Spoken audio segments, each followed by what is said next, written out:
Hello दोस्तों, veterans नमस्कार। मैं दीवान सिंह। आपको पता है कि पेंशन अपडेशन का मुद्दा इतना गरमाया हुआ है। Supreme court, Delhi high court, Kerala high court, Bombay high court और भी काफ़ी केसेस जो पड़े हुए हैं और इन सब में अभी इनकी सुनवाई होगी।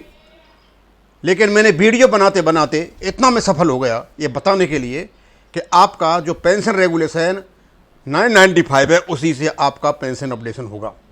दूसरा, मैंने बहुत वीडियो बनाए कि जो फंड की इन्होंने जो मिथ बनाया, जो नैरेटिव सेट किया, उसको कोर्टों में तोड़ा जाए। क्योंकि फंड का कोई भी चर्चा कहीं नहीं है, केवल फंड की कमी पड़ेगी तो उसको बैंक देंगे। लेकिन मैं दूसरी बात पे आता हूँ और भी वीडियो बनाते रहेंगे। अभी एआईबी पार्क हंगर स्ट्राइक करने जा रहे हैं अलग अलग डेट पर। उनके डिस्ट्रिक्ट लेवल के, उनके अपने स्टेट लेवल के, जहाँ भी इन्होंने तहसील लेवल पर जो भी इन्होंने बना रखा है, मैं हड़ताल करने जा रहे हैं। और एआईबीआरएफ ने भी पूछा है, भाई हम क्या करें, बताओ जिससे हम आगे बढ़ें, हमारे सजेशन से ले रहे हैं। मैं अपना सजेशन बताता हूँ इवन एआईबी पार्क को भी। पहले तो मैं एआईबी पार्क को बताता हूँ, जो आप जो हंगर स्ट्राइक करने जा रहे हो एक दिन की, इससे आपकी पब्लिसिटी हो सकती है कि हाँ, हमारा जो काम है वो काफ़ी उलझा हुआ है। जो हंगर स्ट्राइक आप करने जा रहे हो, मैं थोड़ा सा हंगर स्ट्राइक की बात बता दूं, इससे पब्लिसिटी हो सकती है, लोगों को नॉलेज हो सकता है कि हाँ ये किस संबंध में करने जा रहे हैं। लेकिन एक दिन की स्ट्राइक से कुछ नहीं होना है। मैं थोड़ा सा आपको 2015 में एक्स सर्विसमैन की रैली के बारे में बताता हूं, जब गवर्नमेंट नहीं मानी 1.5 महीने तक, तो अल्टीमेटली वहीं बैठ करके एक्स सर्विसमैन डिसाइड लिया कि hunger strike unto the death. और 12 हमारे आदमी बैठ गए थे, 7 या 12 कुछ ऐसे बैठे थे। उनमें से एक कर्नल साहब की हालत ख़राब हो गई और ऐसी हालत ख़राब हो गई, शायद हो सकता है उनके साथ कुछ हो जाता। उस प्रेस में आकर के भारत सरकार ने सोल्जर्स को ओआरओपी दी। ये जितने भी कहते हैं हमने किया, हमने किसी ने नहीं किया था। ओआरओपी केवल हंगर स्ट्राइक से आई थी। तो उस लेवल की हंगर स्ट्राइक तो आप करने नहीं जा रहे हो। और दूसरा, आपको मैं और बता दूं कि आपको सबको भैया एक होना है और एक फ्रंट बनाना है। जब सर्विंग ऑर्गेनाइजेशन एक फ्रंट बना सकते हैं यूएफबी, तो आप क्यों नहीं बना सकते? ये आर्मी वालों ने भी बनाया था उनके अलग ऑर्गेनाइजेशन से, लेकिन उन्होंने जॉइंट फ्रंट बनाया था। जॉइंट फ्रंट के माध्यम से सरकार से बातें की थी। आप भी बात कीजिए, आप अग्रेसिव होकर के बात कीजिए। अब तक आप डिफेंसिव होकर के बात कर रहे थे, बीच में यूएफबी ले लिया, आईबी ले लिया, ये ले लिया, वो ले लिया।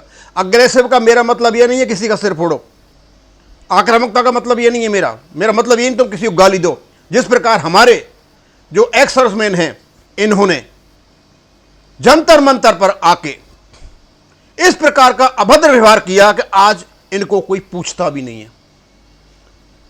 ऑफिसर को गाली देना, प्राइम मिनिस्टर को गाली देना, पता नहीं क्या क्या कुकर्म किए थे। मैं उसकी बिल्कुल बात नहीं। आक्रामक का मतलब यह है कि जहां भी आपके सोर्सेज हैं, जहां भी आपके सोर्सेज हैं, चाहे पॉलिटिकल हो, चाहे सोशल हो, चाहे आपस में हो, चाहे आईबीए से हो, या बैंक से हो, या यूएफबी से हो, अपने पूरे सोर्सेज को आजमाइए। क्योंकि अब तक आप शिथिल बैठे हुए थे।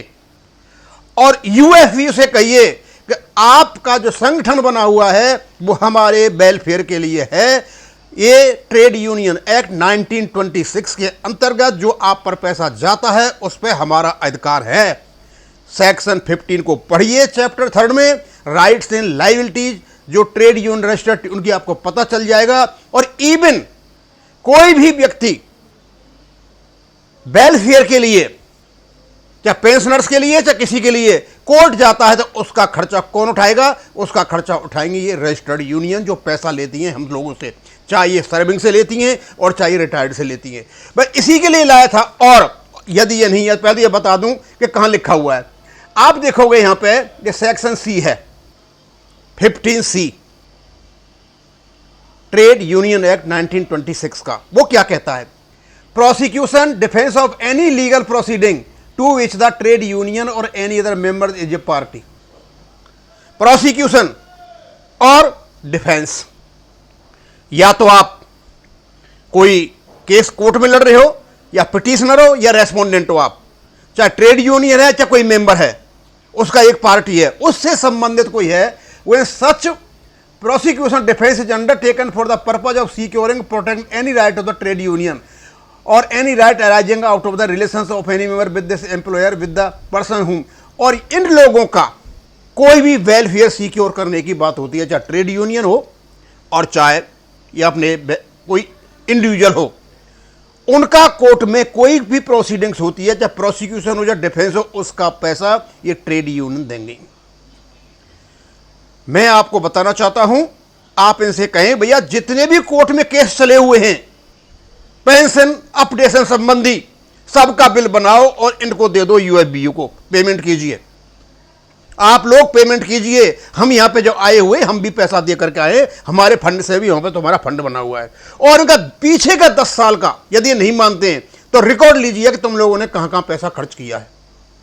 और वेंकट साहब से यह पूछो कि आपने 5 लाख रुपए किस हैसियत से आपने फिलिस्तीन कॉज के लिए दिए थे, जो आपको सेक्शन 15 अलाउ नहीं करता है। जब तक आप अग्रेसिव नहीं होंगे, जब तक दोस्ती निभाएंगे, कोई नहीं पूछ रहा है। जब तक आप इंटेलिजेंटली, लॉजिकली, रीजनेबली आप अग्रेसिव नहीं होंगे, आपको कोई पूछने वाला नहीं है।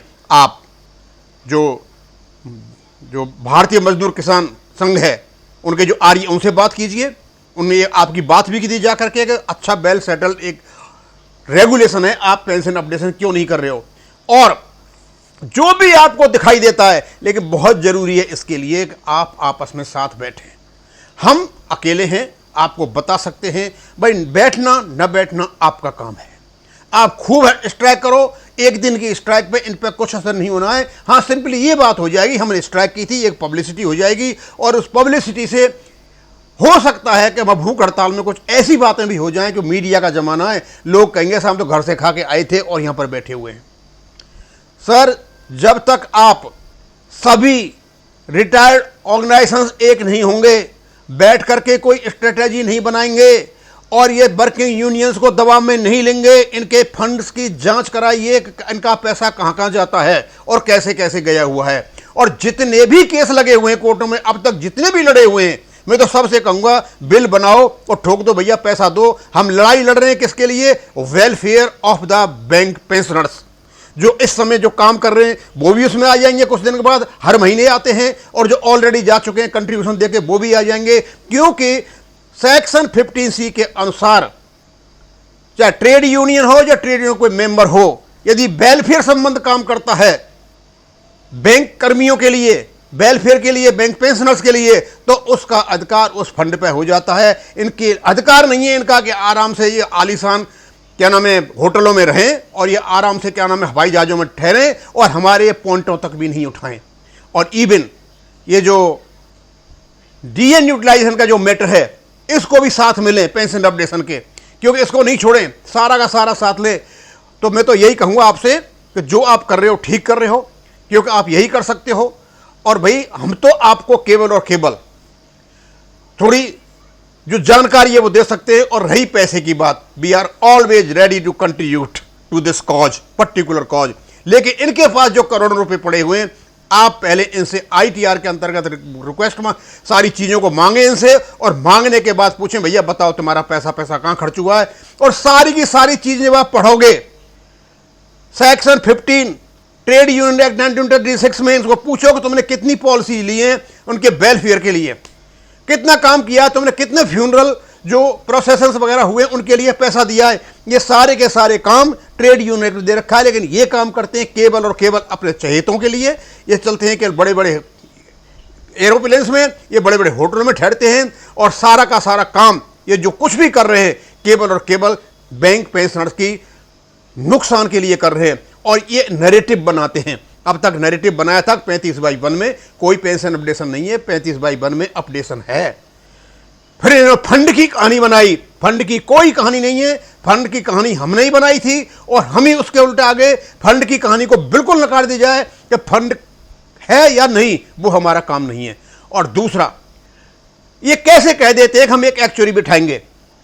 आज तो 12 पब्लिक सेक्टर बैंक के, आज से पहले 18 या 24 ऐसे भी पब्लिक सेक्टर में, तब भी ये पेंशन मिल रही थी, बहुत समय से पेंशन मिल रही है। तो भैया ये बताओ, आप सभी बैंकों का एक एक्चुअरी कैसे बिठाओगे? बैंक तो हर साल एक्चुअली सही अपना कैलकुलेशन कराते हैं और फंडों का इंतजाम करते हैं, वो भी पेंशन फंड का हिस्सा होता है। ये जो मिथ थी, ये नैरेटिव जो सेट किया गया हमारे लोगों ने, हमको ही भेंका भेंका करके, ये उसका परिणाम है कि आज कोई कहीं नहीं पूछ रहा है। हम आशा करते हैं आने वाले समय में शायद कुछ अच्छा निकलेगा। थैंक यू, धन्यवाद।